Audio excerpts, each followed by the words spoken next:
Donc tu avais une question tout à l'heure par rapport à la spiritualité en lien avec les religions. Oui, par rapport aux énergies, je sais pas comment formuler ça. Les énergies spirituelles en lien avec la énergies religion. en lien avec la religion, les esprits négatifs, les esprits dévoyés. Voilà, sur quoi on pourrait se poser à part le Christ. Alors, je vais répéter ce que j'essaie de répéter régulièrement dans mes vidéos, c'est qu'au jour d'aujourd'hui, ce qu'il y a de plus fiable, c'est le pur esprit à l'intérieur de vous. D'accord ? S'il y a besoin d'avoir une aide au niveau d'un être qui n'est pas vous et qui est proche de l'esprit, c'est le Seigneur de Lumière. Le Seigneur de Lumière, c'est l'être qui a été chargé par l'esprit de gérer cette zone de la création. Le Seigneur de Lumière, il a un diplôme qui fait 10 années-lumière sur 10 années-lumière avec un méga tampon lumineux de l'esprit en plein milieu. Il n'y a que lui qui a ça ici. Donc lui, il est au-delà de tout soupçon, d'autant plus que dans la création, il y a eu beaucoup de trahison, déviation de certains êtres, et que lui, c'était le boss, il avait dévié et à trahir personne. Il n'y a que lui qui pouvait être trahi. Et c'est ce qui s'est passé, il a été trahi. Au niveau des religions, il y a beaucoup de choses qui sont en lien avec ce qu'on appelle les égrégores. Les égrégores sont en lien avec les croyances et les prières qui sont faites par les personnes. C'est-à-dire que dans la conception que j'en ai, ici on est dans une dimension physique, ensuite il y a un monde astral, et ce monde astral c'est comme un lac. D'accord ? Notre émotion, c'est ce qui se passe sous la surface du lac, et nos émotions, ça peut créer des remous. Et la surface du lac, qui est comme un miroir, ça reflète la multidimensionnalité. D'accord ? Et dans cette multidimensionnalité, il y a notamment un niveau qui est en lien avec les idées. Donc dès qu'il y a des idéologies qui sont créées, ça crée des formes de pensée au niveau de l'astral, ça crée des égrégores. Et plus les personnes vont adhérer à ces religions, à ces égrégores, le foot c'est une religion, plus ça va les nourrir. Donc ce qui fait qu'au jour d'aujourd'hui, avec tout ce qui s'est passé autour du mythe de Jésus-Christ, il y a un égrégore, en lien avec Jésus-Christ, un égrégore christique qui a été créé, mais qui n'a rien à voir avec Jésus, qui n'a rien à voir avec le Seigneur de Lumière. Et généralement, les personnes qui incorporent cet égrégore, en lien avec la crucifixion, vont porter les stigmates, comme Padre Pio ou d'autres. Mais oui, il faut juste incarner un égrégore. La Vierge Marie, c'est un égrégore qui a été créé de toutes pièces. La vie de Jésus n'est pas celle qu'on a racontée. Sa mère était une femme comme les autres. Lui, il a vécu sa vie et il était avec d'autres êtres divins. Ils ont tous été empoisonnés. Donc le dernier repas, le repas de la scène, c'est ça. Ils se font tous empoisonner. Il y en a 11 qui sont retirés de l'histoire. On garde que Jésus, qu'on crucifie. Et on remplace les 11 qui ont été dégagés par les apôtres. Voilà, ils sont de nouveau 12 avec 13 Judas. Tout va bien. Et maintenant, il faut créer un mythe que va gober les personnes. Et bien, qu'est-ce qu'ils ont fait? Ils ont copié le mythe d'Isis et d'Horus avec la Vierge et l'enfant. Ils ont juste copié ça. Et donc, ils ont créé un faux mythe. Et comme les gens ont commencé à croire au mythe, et bien, ça a nourri l'égrégore. Et comme les gens projetaient la mère divine au niveau de l'égrégore marial, ils ont nourri de ça. Et là, au jour d'aujourd'hui, où est-ce qu'on en est? On en est avec des systèmes de croyances qui poussent les personnes à nier leur divinité intérieure et s'en remettre à une divinité extérieure que l'on prie. Et bien, qu'est-ce qu'il fait l'égrégore pour qu'on continue de prier pour lui? Il fait des miracles. Donc tous les miracles Mario, ce sont les miracles de l'égrégore. Franc-maçonnerie, je connais quelqu'un qui était rentré en franc-maçonnerie. Qu'est-ce qu'il a fait? Il a pactisé pour accéder à l'égrégore. Tous ceux qui pactisent, ils sont incarnés par l'égrégore.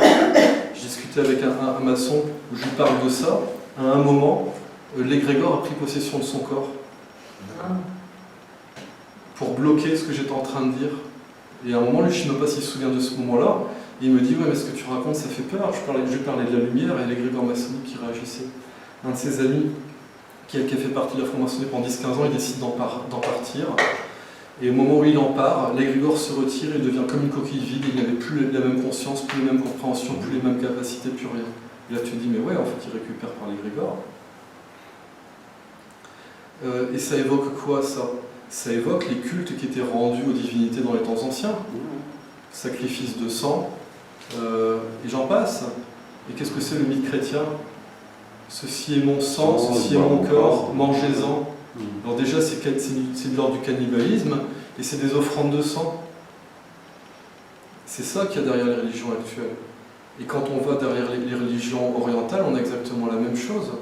Moi, en séance, je me suis retrouvé avec une personne qui avait une vie dans le bouddhisme, et on s'est retrouvé à faire sauter des pactes démoniaques, parce que ça avait tellement dévié que quand il recevait les sacrements au Tibet, il faisait les pactes démoniaques en même temps. Et je rencontre quelqu'un ici il n'y a pas longtemps qui me dit « Ah, j'ai rencontré le grand maître », il me disait en Inde, il y a comme des papes, voilà. Et je regarde le gars, c'était vraiment une manifestation démoniaque, de déchus, de machin, tout ça. Et c'est eux qui gèrent tout ça. Et derrière, on leur rend des cultes à eux, et ben ça fait grossir les égrégores qui sont derrière ça. Et derrière, on a des mères divines qui viennent pour faire des darshans et des choses comme ça. Elles incarnent quoi? Elles incarnent des égrégores de mères divines qui correspondent au négatif, et elles incarnent ça. Ce n'est que ça. Ce monde est régi depuis la chute par les conséquences des déchus, avec les manifestations démoniaques, le fait d'être coupé de la lumière, donc ils ont instrumentalisé les humains pour qu'il leur soit rendu des cultes, ça crée des égrégores, des religions, et maintenant tout ça s'est alimenté. Avec d'autres égrégores qui ont été créés, donc là les égrégores politiques, le foot c'est une religion, on parle de foot à certains, ça peut déclencher des bagarres. D'accord. Et donc, à chaque fois il y a ces choses-là. Et moi, ceux qui étaient en société initiatique, je leur ai expliqué certaines choses, ils sont buggés. Il me dit, moi, ça fait 35 ans qu'on m'apprend ça, mon grand-père a commencé machin, tu me parles de trucs que j'ai jamais entendu parler. J'ai dit, parce que tu n'en as jamais entendu parler, que c'est pas réel. Et ils buggaient. Oui, c'est pas parce qu'on n'en a pas parlé qu'eux ne sont pas au courant, déjà. Ouais. Et par rapport à ce que je disais, par rapport aux écrits de Platon, la caverne, par rapport à... Il y a des paraboles qui sont intéressantes, mais là, l'essentiel de mon message, c'est de dire, ne vous en remettez pas à quelque chose d'extérieur. Là, je pensais à toi avec les photos qui sont au-dessus de l'entrée. C'est de la même chose, c'est de la dévotion, c'est de l'idolâtrie. C'est de s'en remettre à eux. Eux, je ne te raconte pas les quantités d'énergie qu'ils récupèrent et les égrégores qui sont associés aux cultes qui leur sont rendus. C'est des trucs incroyables. C'est vous. Oui, mais on a toujours besoin de quelqu'un qui se rattachait ou quelqu'un qui se tournait. C'est les enfants qui ont besoin de ça, pas les adultes. Ouais. Moi, je l'ai fait avec Aldakan Babaji, il me servait de miroir, jusqu'au moment où je me suis rendu compte que j'avais plus besoin. La dernière fois que j'ai reçu un archen, c'est de Mère Mira. Je me retrouve en face d'elle et j'ai l'évidence qu'elle est exactement comme moi. Plus jamais j'ai été voir des personnes comme ça. Pourquoi je devrais aller voir quelqu'un qui est comme moi? Et après, quand je vois qu'on lui pose des questions qu'elle ne sait pas répondre, je me dis, en fait, j'en sais plus qu'elle. Et qu'en termes de manifestation, ce que je suis chez moi son équivalent. Qu'est-ce que j'ai besoin de... Toi. Mais si. Oui. Mais si, c'est juste que tu ne le sais pas encore, il n'y a aucune différence. C'est vrai ce que je te raconte, c'est pas des bobards. Moi j'ai entendu d'autres personnes le dire avant que je le vive, et non, je sais que c'est vrai. Tu n'es pas plus divin je ne suis pas plus divin que toi, et vice versa, et personne dans la pièce c'est pareil. Une fois comme ça, j'étais avec une araignée qui était dans ma baignoire. Alors je sors l'araignée de la baignoire, je dis qu'est-ce que tu fais encore là, dans quelle histoire tu t'es mis? Et j'ai dit c'est comme un petit robot qui fait des toiles pour attraper les moustiques, et l'esprit me dit non, c'est pas un petit robot. Elle est exactement comme toi, juste elle est plus petite. Donc en gros, l'esprit m'a dit un jour, toi aussi, tu étais l'équivalent d'une araignée, tout début de ton développement, et après tu t'es développé. Donc l'araignée dans ma baignoire, elle n'est pas moins divine que moi. La problématique, c'est ces personnes qu'on met sur des piédestaux, et de ce fait-là, eux, ils sont supérieurs à nous. Et on a été éduqués comme ça, on est enfant, les parents qui ont la vérité, ensuite tu vas à l'école primaire, tu as le maître d'école, il y a toujours quelqu'un qui sait mieux que toi. Mais à un moment, non. L'esprit, c'est toi, tu es l'esprit manifesté. Oui, mais eux, ils ont ouvert le chemin. Quelque part, à d'autres personnes, à toi, ils ont ouvert le chemin. À nous, peut-être dans leurs écrits, dans leurs témoignages, ils nous ouvrent un chemin. Pour un qui a ouvert le chemin, il y en a 9 qui l'ont fermé. Ouais. Ah bah si. Regarde tous les idolâtres qu'il y a avec certains maîtres et les délires que ça produit. Oui. dont certains ont été des maîtres qui ont été humbles, et d'autres, ils ont créé des cultes, et ça a fait le contraire. Non, s'il y a une seule chose auquel te référer, c'est toi en tant que manifestation de l'esprit. C'est ce que j'expliquais dans l'une de mes dernières vidéos, c'est que l'esprit, c'est comme si c'était une boule à facettes, et on est chacun l'une des facettes de cette boule. Et de notre point de vue, on est la facette qui est au sommet de la boule à facettes. Et donc en fait, finalement, on est tous au centre et personne n'est au centre, vu qu'on est tous au centre. D'accord? Une sphère, c'est quoi le centre de la surface d'une sphère? Il n'y a pas de centre à la surface de la sphère. Donc on est tous au centre. Donc on est tous l'unique perspective spécialisée qui correspond à notre facette. Donc il n'y a personne d'autre sur la Terre qui a ta perspective, il n'y a personne d'autre sur la Terre qui a ma perspective. Par contre, tous ceux qui sont sur ma lignée, eh ben, on est tous les facettes qui sont les unes à côté des autres. Et donc c'est sortir de l'idolâtrie, et qui est en lien avec les égrégores astraux. C'est sortir de ça, c'est d'aller au-delà de l'esprit. On peut s'inspirer quand même d'une certaine... La plupart des bouquins que j'ai dans ma bibliothèque sont bons pour allumer le feu. Je m'en suis servi à un moment, mais... Non, mais t'en es là. Bon, bref, c'est pas... Non, mais c'est que quand Mère Mira fait ses darshans dans le silence, elle a compris quelque chose. Oui. C'est qu'il y a des choses qui sont au-delà du livresque, qui sont au-delà du mental, et que pour certains ça peut ouvrir des voies, mais que pour la plupart ça va enfermer, parce qu'ils vont partir dans le mental. C'est pour ça que dans les temps anciens, les enseignements n'étaient que comme ici, c'était du vivant, c'était de l'oral, et que c'était interdit de consigner certaines choses par écrit. Parce que une fois que c'est consigné par écrit, derrière ça va être interprété, répété, remis dans un autre livre et ainsi de suite, et ça se dénature complètement. C'est Platon qui dit ça. Je ne sais pas. L'écriture, c'est la fin de... Donc moi c'est ma perspective. Tout ce que je dis, c'est là où j'en suis au jour d'aujourd'hui. Mais moi souvent on me dit t'as lu quoi comme bouquin? J'ai quasiment rien lu comme bouquin. J'ai lu La Lumière de l'âme, c'est Yoga Sutra Patanjali, annoté par Alice Bailey. J'ai feuilleté 2-3 trucs en théosophie, j'ai surtout appris d'un théosophe qui m'expliquait le système d'initiation. J'ai peut-être lu 1 ou 2 bouquins à côté, mais c'est tout. Par contre, j'ai passé des dizaines, des centaines d'heures en méditation avec Babaji, et c'est là que j'ai le plus appris. Juste avec une photo en présence de lui, et il se manifestait à travers la photo, il était en présence, et il m'a appris comme ça. C'est comme ça que j'ai le plus appris. Il y a des moments, il me montrait des choses, et voilà, c'était...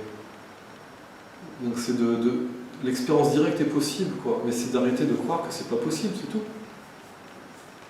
Vous n'êtes pas différent d'un autre. Pas différent d'un autre. C'est ma façon de voir les choses. Oui, mais complètement. C'est mon expérience. Après, on va contre des... Sur notre réalisation, on a des obstacles, on a de l'adversité par rapport aux égrégores négatifs, par rapport aux énergies tous les jours. Tu peux nous en dire quelque chose dessus? Je veux dire... Comment? C'est les peurs, quoi. J'allais exactement dire ça. Ouais. Les peurs.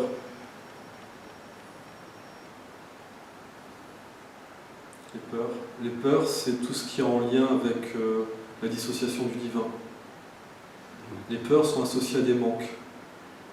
Dès qu'il y a des manques, il y a des attentes. Dès qu'il y a des attentes, il y a des conflits d'attente quand on n'a pas l'obtention de ce que l'on attend. Et en fait, voilà, ça part des peurs et derrière, tout s'enchaîne. Et dès que tu vas avoir des émotions en lien avec tes peurs et tes conflits, tu génères des énergies et tu attires les énergies similaires. Si tu as pactisé avec certaines personnes ou certains groupes ou certaines forces, eh ben, tu es relié à elles et que dès que tu manifestes quelque chose qui est en résonance avec telle ou telle chose, eh ben, ça connecte. Donc ici, il y a vraiment un égrégore collectif qui est en lien avec l'humanité. Moi par exemple, je suis dans le train et je galère parce qu'avec l'égrégore français, ça me plombe d'une force absolue. Et qui est-ce qui est venu me sauver la mise en venant ici? pour ça que je vous vois pas, hein, je suis complètement vidé quand on se croise à la pizzeria. C'est un Irlandais avec sa fille.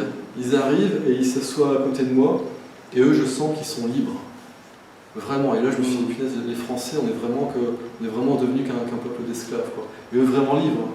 Donc tu vois, l'Irlandais vraiment épanoui avec sa fille, tout ça. Et eux, ils étaient dans une bulle de réalité. Sinon, j'étais complètement englué dans tout le reste, quoi. Donc il y a les égrégores collectifs. Donc le meilleur moyen de ne pas prendre le bain dans les égrégores collectifs, c'est aussi d'essayer d'éviter certaines choses. Je vais donner un exemple. La dernière fois que je vais au supermarché, alors là, très bon exemple de comment fonctionnent les égrégores.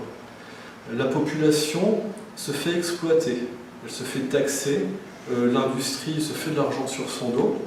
Et ben ça se traduit par des énergies dans les supermarchés. Ça fait des grosses créatures qui sont au plafond et qui pompent tout le monde.